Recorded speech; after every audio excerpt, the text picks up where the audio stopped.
वसा के बारे में हम पढ़ चुके थे, फैट के बारे में। थर्ड नंबर पर लिखना प्रोटीन।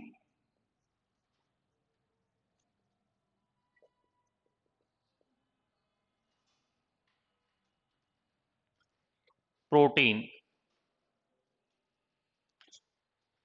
प्रोटीन किससे मिलकर बनी होती है? प्रोटीन भी कार्बनिक यौगिक है, ये भी, यानी इसमें भी कार्बन पाया जाता है। ये कार्बन हाइड्रोजन ऑक्सीजन से मिलकर बने होते हैं। कार्बन हाइड्रोजन ऑक्सीजन से मिलकर बनते हैं, लेकिन इसमें इन तीनों के अलावा एक अलग से तत्व और होता है जिसका नाम है नाइट्रोजन। इसलिए प्रोटीन को नाइट्रोजीनियस एलिमेंट या नाइट्रोजनी पदार्थ कहा जाता है।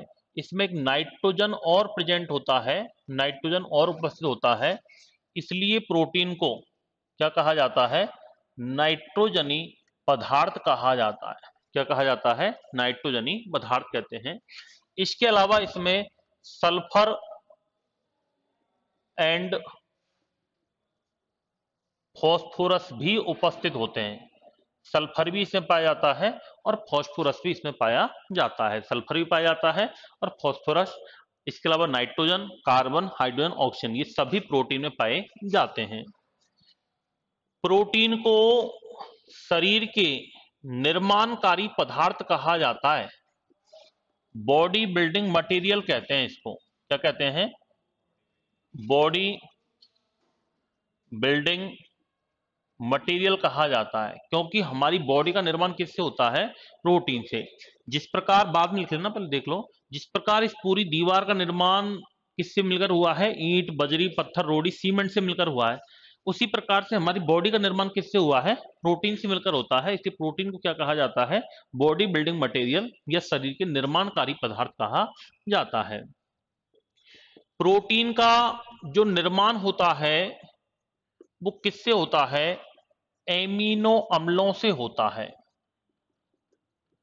प्रोटीन का निर्माण किससे होता है? एमिनो अम्लों से होता है। लगभग 20-22 प्रकार के एमिनो अम्ल होते हैं जो कि हमारी बॉडी में पाए जाते हैं, और इनसे मिलकर क्या बनी होती है? प्रोटीन बनी होती है। एक प्रश्न आता है कि गर्भवती जो महिलाएं होती हैं, प्रेग्नेंट लेडीज को अपने भोजन में किसकी मात्रा सर्वाधिक लेनी चाहिए? प्रेग्नेंट लेडी को सबसे ज्यादा प्रोटीन लेना चाहिए, क्योंकि शिशु का निर्माण होता है, और शिशु क्या है? एक तरीके से बॉडी बनती है, तो बॉडी के निर्माण के लिए क्या जरूरी होता है? प्रोटीन। तो गर्भवती महिलाओं को अपने भोजन में प्रोटीन की मात्रा अधिक लेनी चाहिए। गर्भवती महिलाओं को अपने भोजन में प्रोटीन की मात्रा अधिक लेनी चाहिए। हम चाहे कुछ भी खा लो, लास्ट में जाके हमसे ग्लूकोज मिलता है, प्रोटीन से भी लास्ट में ग्लूकोज बनता है। और 1 ग्राम प्रोटीन के पूर्ण ऑक्सीकरण पर, जिस प्रकार 1 ग्राम कार्बोहाइड्रेट से 4.2 किलो कैलोरी, 1 ग्राम फैट से 9.3 किलो कैलोरी, ऐसे 1 ग्राम प्रोटीन के पूर्ण ऑक्सीकरण पर लगभग 4 किलो कैलोरी ऊर्जा प्राप्त होती है। कितनी ऊर्जा प्राप्त होती है? 4 किलो कैलोरी ऊर्जा उत्पादित होती है। प्रोटीन के यदि हम स्रोत की बात करें, एक मिनट, शरीर में वजन का लगभग प्रोटीन जो पाया जाता है वो 15 से 18% होता है। यानी हमारी बॉडी का लगभग 15 से 18% भाग किसका बना होता है? प्रोटीन का बना होता है। 70% जल होता है, 15 से 18% प्रोटीन होती है, 8 से 9% वसा होती है, 1 ग्राम कार्बोहाइड्रेट होता है, बाकी कुछ अन्य खनिज लवण पाए जाते हैं। सर्वाधिक प्रोटीन किसमें पाई जाती है, या हम कह सकते हैं कि प्रोटीन का प्रचुरतम स्रोत कौन सा है? मैक्सिमम जो प्रोटीन पाई जाती है वो याद रखना, एक शैवाल होता है जिसका नाम है स्पाइरुलिना शैवाल, स्पाइरुलिना एल्गी। इसमें दुनिया में सबसे ज्यादा प्रोटीन पाई जाती है। इसमें लगभग 65% प्रोटीन होती है। इसमें कितनी प्रोटीन होती है? 65%। ये कहां पाया जाता है? सांभर झील में पाया जाता है। ये इसके कैप्सूल भी आते हैं, मेडिकल पर कैप्सूल भी बनते हैं, इसके मिलते हैं स्पाइरुलिना शैवाल, स्पाइरुलिनम गोल्ड के नाम से। और ये शैवाल में सबसे ज्यादा प्रोटीन होती है, यानी सोयाबीन जनरली ऑप्शन माना जाता है। सोयाबीन के साथ साथ यदि ये ऑप्शन दे रखा है तो आंसर यही होगा। और वर्तमान में यदि क्वेश्चन पूछा जाता है तो ये ऑप्शन में 100% मिलता है स्पाइरुलिना शैवाल। और दूसरा ऑप्शन यदि ये नहीं मिले तो जो सदाबहार ऑप्शन है वो तो सोयाबीन है ही है। सोयाबीन के अंदर लगभग 46% प्रोटीन होती है। कितनी होती है? 46% प्रोटीन पाई जाती है सोयाबीन में। अन्य स्रोत की अपन बात करें कि प्रोटीन के अन्य स्रोत कौन से हैं, तो जैसे दूध में भी प्रोटीन पाई जाती है। और दूध में कौन सी प्रोटीन होती है? कैसीन प्रोटीन होती है। दूध में कौन सी प्रोटीन होती है? कैसीन। इसके अलावा जैसे अंडे से भी प्रोटीन प्राप्त होती है। अंडे का जो व्हाइट पार्ट होता है, एक तो बाहर वाला व्हाइट पार्ट होता है वो तो बना होता है कैल्शियम कार्बोनेट का, और जो अंदर का व्हाइट पार्ट होता है उसमें पाई जाती है एल्ब्यूमिन प्रोटीन। कौन सी प्रोटीन होती है? एल्ब्यूमिन प्रोटीन होती है। इसके अलावा जैसे गेहूं है, गेहूं वैसे मुख्यतः कार्बोहाइड्रेट का स्रोत है, लेकिन बहुत कम मात्रा में गेहूं में भी प्रोटीन पाई जाती है, जिसका नाम क्या है? Gluten protein. कौन सी होती है? ग्लूटेन। इसके अलावा जैसे चावल है, चावल के अंदर भी एक प्रोटीन पाई जाती है जिसको कहा जाता है ओराइजीन प्रोटीन। कौन सी प्रोटीन है? ओराइजीन प्रोटीन। ऐसे मक्के के अंदर भी एक प्रोटीन पाई जाती है। मक्के में कौन सी प्रोटीन पाई जाती है? जीन प्रोटीन होती है। दालों में भी प्रोटीन पाई जाती है, और दालों में सर्वाधिक प्रोटीन राजमा की दाल में होती है। दालों में सर्वाधिक जो प्रोटीन होती है वो किस में होती है? राजमा की दाल में उपस्थित होती है। एक प्रश्न ये भी आ जाता है कि अंडे का बाहरी कवच या बाहरी आवरण जो होता है वो किसका बना होता है? कैल्शियम कार्बोनेट का बना होता है। अंडे का बाहरी कवच किसका बना होता है? कैल्शियम कार्बोनेट का। हमारे शरीर में सर्वाधिक मात्रा में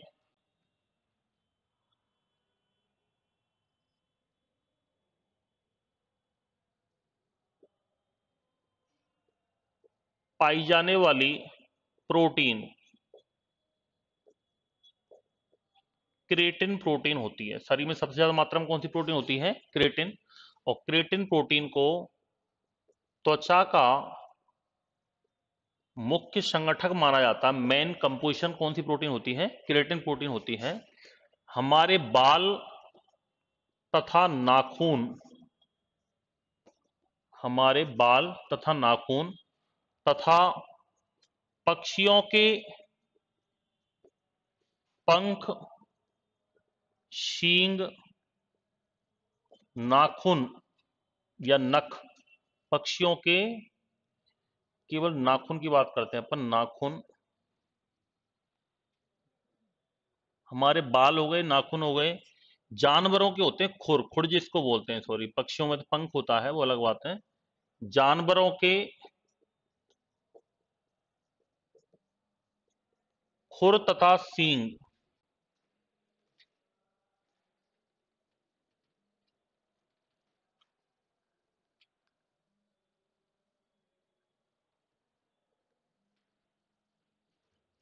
कौन सी प्रोटीन के बने होते हैं? क्रेटिन प्रोटीन के बने होते हैं। एक मिनट रुक जाओ, ये थोड़ी सी मिस्टेक हो गई यहाँ पे। इस प्रोटीन का नाम है कोलेजन। Collagen protein. शरीर में सर्वाधिक मात्रा में पाई जाने वाली प्रोटीन कौन सी है? कोलेजन प्रोटीन है। त्वचा का क्या माना जाता है? मुख्य संगठन माना जाता है। बाल तथा नाखून, जानवरों के खुर और सींग कौन सी प्रोटीन बने होते हैं? क्रेटिन प्रोटीन के। हमारी हड्डियों में कौन सी प्रोटीन पाई जाती है? ओसीन। हड्डियों में कौन सी प्रोटीन होती है? ओसीन। उपास्थि की बात करें तो उपास्थियों के अंदर कौन सी प्रोटीन होती है? कॉन्ड्रिन प्रोटीन होती है। कौन सी होती है? कॉन्ड्रिन। रक्त में बात करें तो रक्त के अंदर एक तो होती है हेपेरिन, और हेपेरिन क्या काम करती है? रक्त प्रतिस्कंदक, एंटी कोगुलेंट का काम करती है। पढ़ चुके हैं अपन पहले कि हमारी रक्त वाहिनियों में रक्त जमता नहीं है, क्यों? क्योंकि कौन सी प्रोटीन पाई जाती है? हेपेरिन, जो कि रक्त को जमने से रोकती है। इसके अलावा एक प्रोटीन होती है प्रोथ्रोम्बिन प्रोटीन, जो कि रक्त का थक्का निर्माण का कार्य करती है। ब्लड क्लॉटिंग का कार्य कौन करती है? प्रोथ्रोम्बिन प्रोटीन करती है। इसके अलावा कुछ प्रोटीन अपन और भी पढ़ चुके हैं, जैसे दांतों में कौन सी प्रोटीन होती है? डेंटिन प्रोटीन पाई जाती है। दांत में कौन सी प्रोटीन होती है? डेंटिन प्रोटीन पाई जाती है। पेशियों में कौन सी प्रोटीन होती है? मसल्स के अंदर पेशियों में एक्टिन तथा मायोसिन प्रोटीन पाई जाती है। पेशियों में कौन सी प्रोटीन होती है? एक्टिन तथा मायोसिन प्रोटीन किसमें पाई जाती है? पेशियों में पाई जाती है। प्रोटीन की यदि कमी हो जाती है हमारे शरीर में तो दो रोग हो जाते हैं बच्चों में, जिनका नाम है क्वार्सियरक्योर और एक होता है मैरस्मस, जिनमें बच्चों का फिजिकल ग्रोथ रुक जाती है। मैरस्मस को तो कहते हैं, जिसको कुपोषण कहा जाता है, मेल न्यूट्रिशन कहते हैं, कुपोषण की बीमारी, यानी जिसको कार्बोहाइड्रेट प्रोटीन वसा तीनों की कमी हो जाए बॉडी में, उसको कहते हैं माल न्यूट्रिशन या कुपोषण का शिकार कहते हैं, इसको भुखमरी भी कहते हैं। और एक होता है क्वार्सियरक्योर, ये छोटे बच्चों में होता है। ऐसे बच्चे जिनको माँ का दूध नहीं मिल पाता है, उन बच्चों में परमानेंट शारीरिक विकास अवरुद्ध हो जाता है, ऐसे बच्चों को क्वार्सियरक्योर रोग का मरीज कहा जाता है। तो दोनों में प्रोटीन की कमी से दो रोग होते हैं, तो क्वार्सियरक्योर, एक होता है मैरस्मस। ये नोट करो। देखो, अधिकता से इससे मांसपेशियां फूल जाती हैं और उपापचय क्रियाएं प्रभावित होती हैं, अति सर्वत्र बढ़ जाते हैं, क्योंकि प्रोटीन अधिक तो ले सकते हैं लेकिन उसको पाचन की मेहनत जरूरी है। ऐसा नहीं प्रोटीन का ले लिया, पाउडर ले लिया और मेहनत कर नहीं रहे।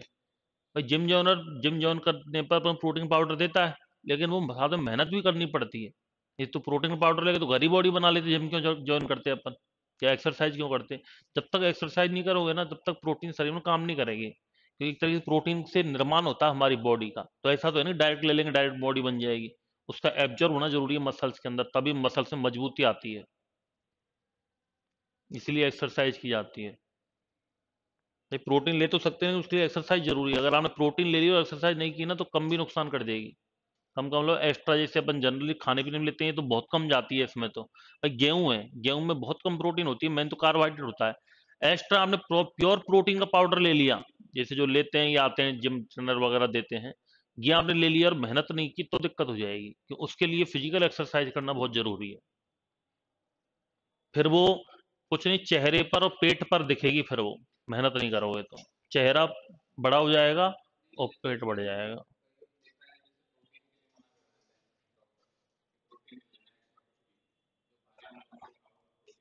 हाँ, यदि अपनी बॉडी में कोई कमी नहीं है तो फिर एक्स्ट्रा नहीं लेनी चाहिए। बाकी कई बार एलर्जी का भी कारण भी हो जाता है, वो एलर्जी के कारण मना कर देता है। जैसे गेहूं से बहुतों को एलर्जी हो जाती है, तो गेहूं खाने के लिए मना कर देता है। तो वो एक पर्टिकुलर विशेष में होती है, वो ऐसा नहीं है गेहूं तो जरूरी है, डेली खाते हैं अपन।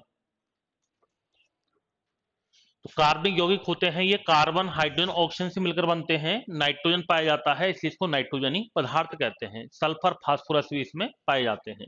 शरीर की क्या कहा जाता है? इनको निर्माणकारी पदार्थ कहते हैं, बॉडी बिल्डिंग मटेरियल कहा जाता है। प्रोटीन का निर्माण किससे होता है? एमिनो अम्लों से लगभग 20 प्रकार के होते हैं। गर्भवती महिलाओं को अपने भोजन में प्रोटीन की मात्रा अधिक लेनी चाहिए। 1 ग्राम प्रोटीन के पूर्ण ऑक्सीकरण पर कितनी ऊर्जा मिलती है? 4 किलो कैलोरी। शरीर में वजन का लगभग कितनी प्रोटीन होती है? 15 से 18%। सबसे ज्यादा प्रोटीन पाई जाती है स्पाइरुलिना शैवाल में, लगभग 65%, जो कि सावर झील में स्थित होती है। और सोयाबीन में कितनी होती है? 46%। चावल में ओराइजिन, मक्के में जीन, दूध में कैसीन, अंडे में एल्ब्यूमिन, गेहूं में ग्लूटिन। दालों में सर्वाधिक प्रोटीन पाई जाती है राजमा की दाल में। अंडे का बाहरी आवरण किसका बना होता है? कैल्शियम कार्बोनेट का। हमारे शरीर में सर्वाधिक मात्रा में पाई जाने वाली जो प्रोटीन है उसका नाम क्या है? कोलेजन प्रोटीन है, जो कि त्वचा का मुख्य संगठक माना जाता है। हमारे बाल, नाखून, जानवरों की खुर, सींग कौन सी प्रोटीन के बने होते हैं? केराटिन। हड्डियों में कौन सी प्रोटीन होती है? ओसिन। उपास्थि में कोंड्रिन। रक्त में हिपेरिन। हिपेरिन क्या काम करती है? रक्त को जमने से रोकती है। और प्रोथ्रोम्बिन रक्त का थक्का बनाती है। दांत में कौन सी प्रोटीन होती है? डेंटिन। पेशियों में कौन सी होती है? एक्टिन तथा मायोसिन। प्रोटीन जो होती है वो 3 प्रकार की होती है। एक तो होती है सरल प्रोटीन, एक होती है संयुग्मित प्रोटीन, कॉन्जुगेटेड प्रोटीन,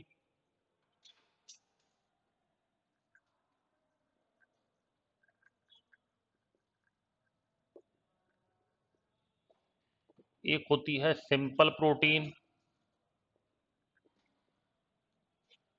और एक होती है व्युत्पन्न प्रोटीन।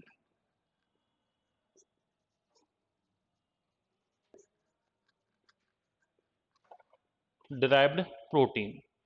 सरल प्रोटीन का मतलब होता है जो सिंपल प्रकार की होती है, सरल प्रकार की होती है, यानी कोई भी अन्य अणु नहीं जुड़ता इसमें, सिंगल फॉर्म में पाई जाती है। जैसे अंडे में होती है एल्ब्यूमिन प्रोटीन, मक्के में होती है जीन प्रोटीन, रक्त में होती है हेपेरिन प्रोटीन, गेहूं में होती है ग्लूटिन प्रोटीन।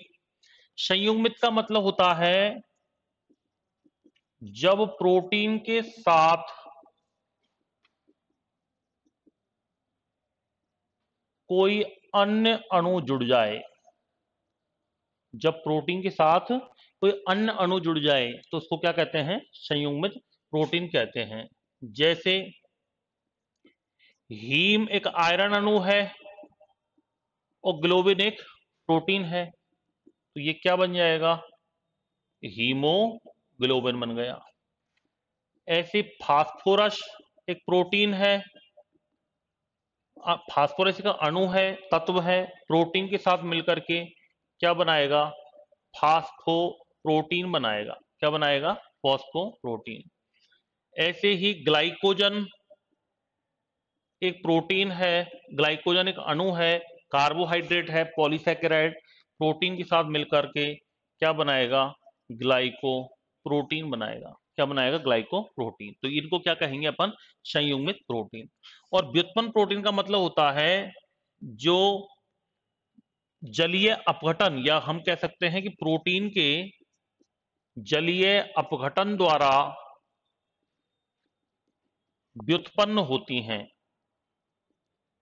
जैसे जब हम हमारी बॉडी में प्रोटीन लेते हैं हम, तो प्रोटीन का जब पाचन होता है तो पेप्टॉन्स बनते हैं। क्या बनते हैं, पेप्टॉन्स। तो पेप्टॉन्स जो होते हैं, वो पेप्टॉन्स किस प्रकार की प्रोटीन होती है, व्युत्पन्न प्रोटीन होती है, यानी प्रोटीन का एक तरह से क्या है, ये उत्पाद है। बच्चों में प्रोटीन की कमी से होने वाले रोगों की यदि बात करें हम, बच्चों में प्रोटीन की कमी से होने वाले रोग, सबसे पहला एक रोग आता है जिसका नाम है क्वासियर क्योर। क्या नाम है, क्वासियर क्योर। क्वासियर क्योर जो होता है, वो याद रखना, केवल प्रोटीन की कमी से होता है। ये किससे होता है, केवल प्रोटीन। जबकि मैरस्मस जो होता है, इसको भुखमरी भी कहते हैं, मैरस्मस को माल न्यूट्रिशन भी कहा जाता है, इसको भुखमरी भी कहा जाता है, इसको कुपोषण भी कहते हैं। और कुपोषण का मतलब तो होता है जो जिसमें ना तो कार्बोहाइड्रेट मिले, ना प्रोटीन मिले, ना ही वसा मिले, यानी इसमें तो कार्बोहाइड्रेट, प्रोटीन, फैट, ये तीनों की कमी से होता है, जिसको भुखमरी कहते हैं। इसमें व्यक्ति का शारीरिक विकास अवरुद्ध हो जाता है, शारीरिक विकास इसमें अवरुद्ध हो जाता है, फिजिकली ग्रोथ नहीं हो पाती है, बहुत ज्यादा वीकनेस हो जाती है, कुपोषित व्यक्ति होता है। ये केवल प्रोटीन की कमी से होता है और ये 0 से 5 साल तक के बच्चों में होता है। ये बच्चों में स्तनपान नहीं करने से होता है, दूध, माँ का दूध नहीं पीने से होता है। इनमें भी माँ के दूध को बच्चे के लिए प्रथम टीका माना जाता है, यानी बहुत एंटीबॉडी वगैरह बनाता है, बॉडी में प्रतिरक्षा बनाता है। इसमें भी बच्चों का शारीरिक विकास, फिजिकली जो ग्रोथ होती है वो नहीं हो पाती है, शारीरिक विकास इसमें नहीं हो पाता है, तो उसको क्वासियर क्योर रोग कहते हैं। और मेरस्मस तीनों की कमी से होता है। यह है सरल प्रकार की होती है, जैसे एल्ब्यूमिन अंडे में होती है ना, एल्ब्यूमिन।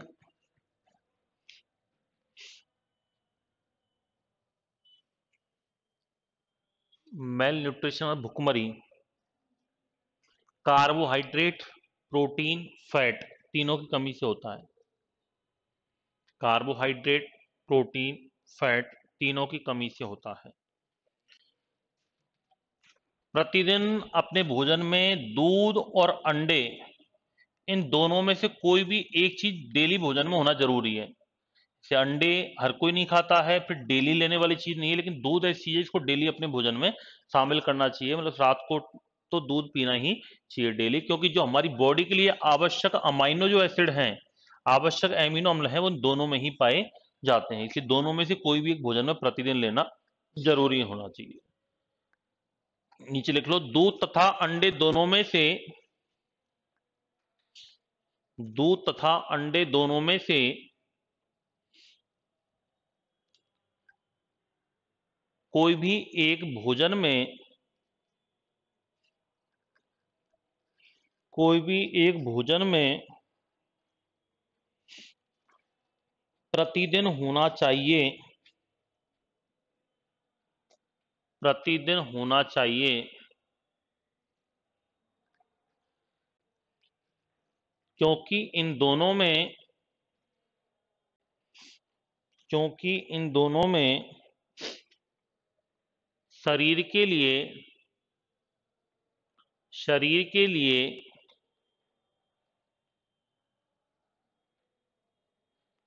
आवश्यक एमिनो अम्ल आवश्यक एमिनो अम्ल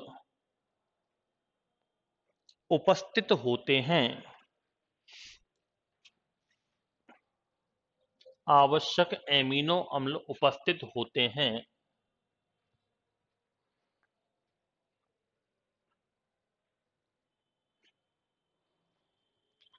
अगला लास्ट पॉइंट लिखो, प्रोटीन नाम बर्जीलियस ने दिया था। प्रोटीन नाम बर्जीलियस ने दिया था तथा खोज मुल्डर ने की थी। तथा खोज मुल्डर ने की थी।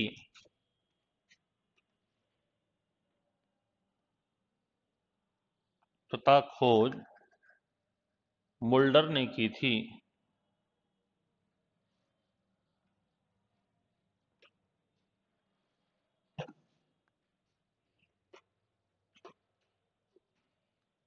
अब हेडिंग डालो विटामिन।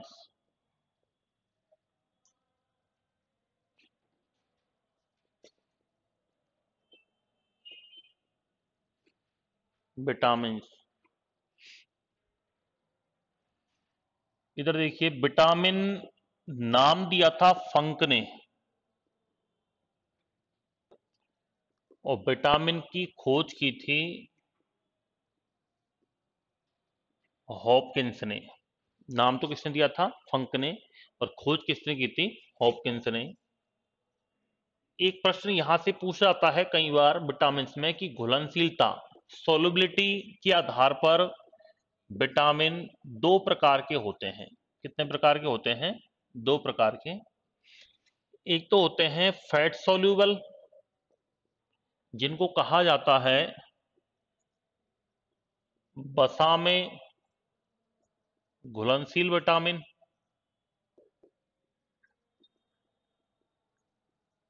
और एक होते हैं जल में घुलनशील विटामिन, जिनको कहा जाता है वाटर सोल्यूबल विटामिन। कई बार क्वेश्चन आता है निम्न में से कौन सा जल में घुलनशील विटामिन नहीं है, फैट सोल्यूबल विटामिन कौन सा है, कौन कौन से हैं? तो वसा में तो कौन कौन से हैं? ए, डी, ई और के। और जल में कौन कौन से होते हैं? बी और सी होते हैं। अब यहां पर एक एक के विटामिन के बारे में अपन चर्चा करेंगे। सबसे पहले अपन वसा में घुलनशील विटामिन के बारे में पढ़ रहे हैं। तो सबसे पहला है विटामिन ए। विटामिन ए के रासायनिक नाम की यदि हम बात करें तो विटामिन ए का रासायनिक नाम होता है रेटिनॉल। विटामिन जो होते हैं दोस्तों, याद रखना, विटामिन से शरीर को ऊर्जा प्राप्त नहीं होती है। प्रश्न ऐसे ही बन सकता है कि निम्न में से किस पोषक पदार्थ से शरीर को ऊर्जा नहीं मिलती है? तो याद रखना, विटामिन से शरीर को ऊर्जा प्राप्त नहीं होती है, यानी विटामिन ऊर्जा नहीं देते हैं, लेकिन ये शरीर में होने वाली जो मेटाबॉलिक एक्टिविटीज हैं उपापचयी क्रियाएं होती हैं,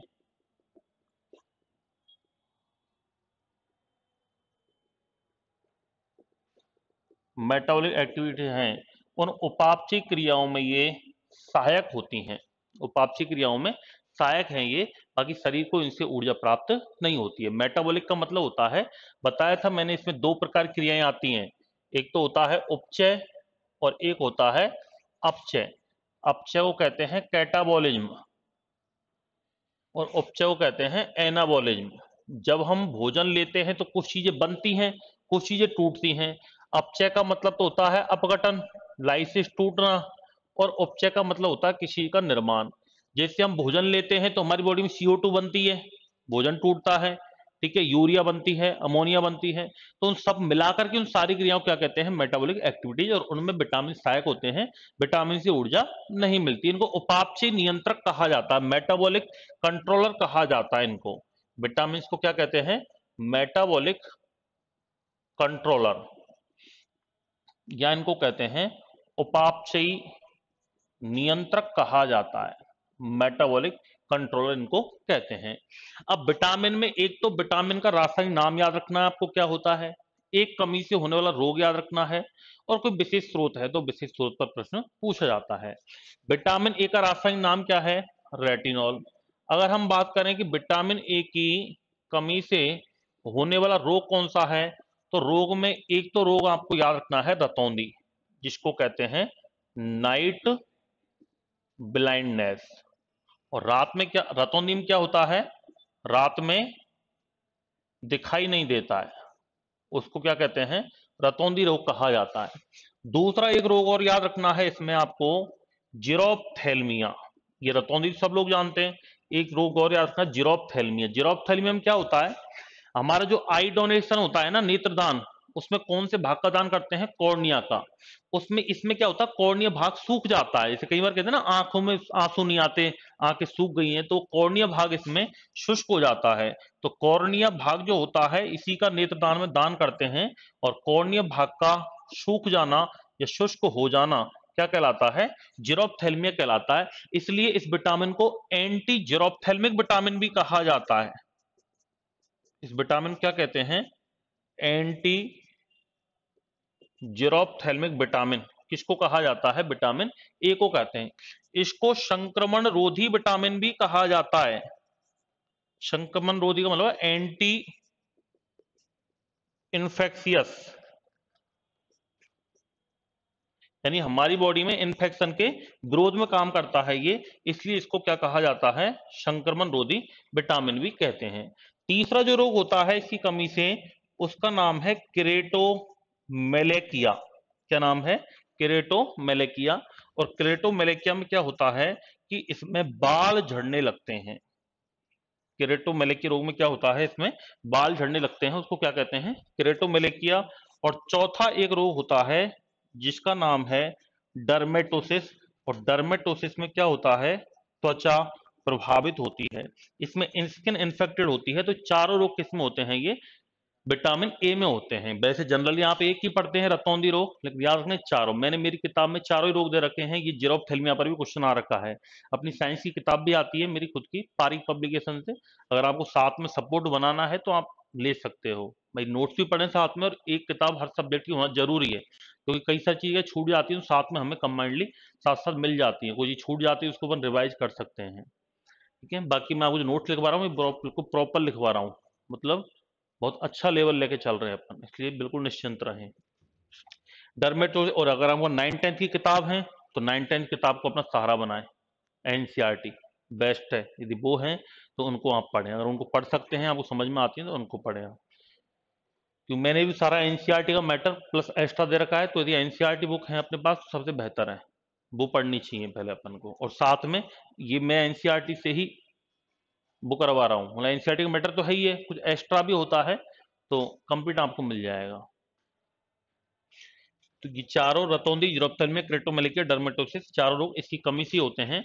स्रोत की बात करें अपन, तो विटामिन ए के स्रोत हैं जैसे गाय का दूध, कैमल मिल्क। कैमल मिल्क में याद रखना स्पेशली कौन सा विटामिन होता है, विटामिन ए होता है। इसके अलावा गाजर, गाजर में विटामिन ए सर्वाधिक मात्रा में होता है। गाजर का जो मिड पार्ट होता है ना येलो कलर का, उसमें सबसे ज्यादा विटामिन होता है, याद रखना। एक आपने नाम सुना होगा स्वर्णिम चावल, गोल्डन राइस, ये एक चावल की किस्म होती है।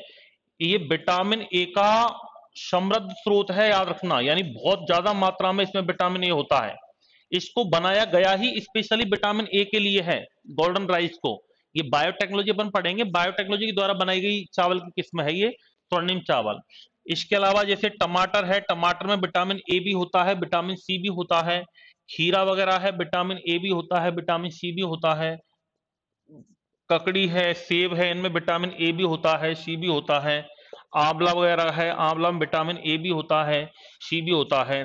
मछली का तेल है, मछली के तेल में विटामिन ए भी होता है, डी भी होता है इसके अंदर, और विटामिन ई भी होता है। तो गाय का दूध, गाजर, स्वर्णिम चावल, एक गुलाब की पत्तियां इसके एक स्पेसिफिक स्रोत है। ये जनरली अलग से जो दिखते हैं ना, इनसे भी प्रश्न ज्यादातर पूछ लिया जाता है। तो गुलाब की पत्तियां हैं, गाय का दूध है, ठीक है, सेब है, अनार वगैरह है, खीरा, टमाटर, ककड़ी, इन सब से हमें क्या प्राप्त होता है? विटामिन ए प्राप्त होता है। तो स्पेशल चीजें जैसे गाय का दूध, गुलाब की पत्तियां, गाजर में सर्वाधिक, स्वर्णिम चावल, ये स्पेसिफिक इनसे क्वेश्चन भी पूछा जा सकता है। गाय का दूध पीला क्यों होता है? गाय का दूध पीला होने का कारण क्या है? कैरोटीन वर्णक। कौन से वर्णक के कारण होता है? कैरोटीन पिगमेंट के कारण गाय का दूध कैसा होता है? हल्का पीला दिखाई देता है। तो ये कहलाता है विटामिन ए। कल हम पढ़ेंगे विटामिन बी आगे, नोट कर लो। हाँ, ऐसे पहले तो यहां तक लिखना, फिर ये लिखना, फिर ये नीचे का लिखना।